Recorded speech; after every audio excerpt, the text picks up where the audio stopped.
আলাইকুম, আমি সাতমন। তো আর্ন অ্যান্ড লিভের পক্ষ থেকে নওগাঁর মান্দা উপজেলার 14 মাইল মডেল মসজিদে ফরিদা ইয়াসমিন জেসি আপুর যে অনুদান বা দান দুটি বিআরবি সিলিং ফ্যান আমার হাতে পাঠিয়েছেন, সেটি আমরা মসজিদ কমিটি বা মসজিদের যে মানুষরা রয়েছে তাদের হাতে আমরা তুলে দিলাম।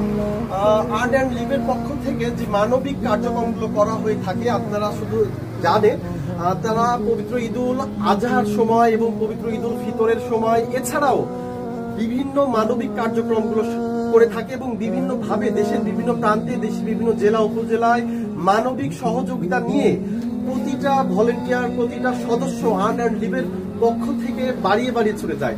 আমরা এই মুহূর্তে সরাসরি জানতে চাইবো মসজিদের জমিদাতা এবং সভাপতি মোহাম্মদ আতাউর রহমান আঙ্কেলের কাছ থেকে, এই যে ফরিদা ইয়াসমিন জেসি আপু এই যে দুইটি বিআরবি সিলিং ফ্যান আপনাদেরকে দিল, আসলে কেমন লাগছিল একটু বলবেন তার সম্পর্কে। এবং তার গুণাগুণ ক্ষমা করে দিক এবং তাদেরকে জানে পরকালে মুক্তি জান্নাতবাসী করবে, এটাই আমাদের কামনা। আপনারা জানেন মহিলাদের জন্য সিঙ্গার বেসিং, এছাড়াও যে মসজিদের জন্য এখন কিন্তু 2টি করে বিআরবি সিলিং ফ্যান বিতরণ চলছে, সেটা কিন্তু তারই ধারাবাহিকতায় আমরা কিন্তু আজকে তুলে দিয়েছি। আপনারা নিজে দেখতে পাচ্ছেন, এটা নওগাঁ রাজশাহী মহাসড়কের 14 মাইল যে মোড় রয়েছে এই মসজিদটি দেখেন। আপনাদেরকে একটা চৌখস একটা উদাহরণ জানিয়ে রাখতে চাই বা জানাই, মসজিদটি ঠিক এখনই সম্পূর্ণ কিন্তু হয়নি। দেখেন ফরিদা ইয়াসমিন জেসি আপু কিন্তু পাঠিয়ে দিয়েছেন 2টি বিআরবি সিলিং ফ্যান। আসলে তার এই যে উদ্যোগগুলো, তার যে মহৎ কাজগুলোর জন্য আমি তার প্রতি অসংখ্য কৃতজ্ঞতা জ্ঞাপন করছি। এরকম ভালো কাজগুলো যেন আরো করতে পারে সামনে।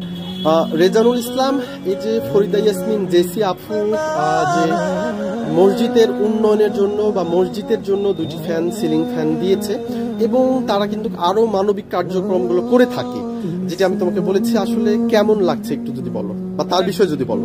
অনেক সুন্দর লাগছে আমাদেরকে, ওনারা যাতে আরো মানবিক কাজ করতে পারে, দেশের উন্নত হবে, তাদেরকে ভালো লাগবে এবং আমরা আরো চাচ্ছি যাতে আমাদের মসজিদের উন্নতি কল্পে যারা দিতে পারে এবং তাদের মঙ্গল কামনা করছি।